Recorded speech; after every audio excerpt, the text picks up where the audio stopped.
Final weigh-in ni Jake Paul versus Mike Tyson, nakatikim ng sampal si Jake Paul. Medyo nayanig yung kuto ni Jake Paul dito. Siguro kasama ito sa script para mas lalong ma-hype ang laban. Matapos makatikim ng sampal si Jake Paul, sinabi niya na agad na it's personal. Papatay na raw niya si Mike Tyson. Halatang galit daw si Mike Tyson sa kanya kaya hindi raw ito makapag-focus. Hindi lang daw matutumba si Mike Tyson kundi ito na ang katapusan niya. So maraming fans ang nagsasabi na kasama ito sa script para mas lalong bumenta. Ayon nga sa balita mga tol, merong upuan sa laban ni Mike Tyson na nagkakahalaga ng $2 million.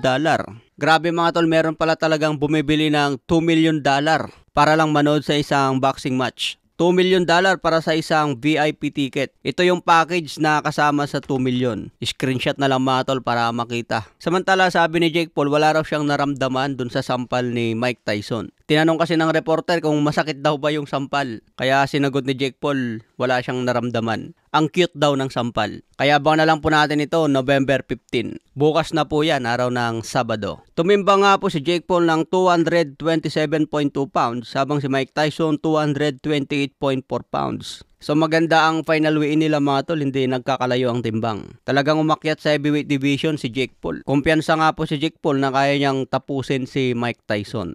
8 rounds maglalaban at 2 minutes per round lang.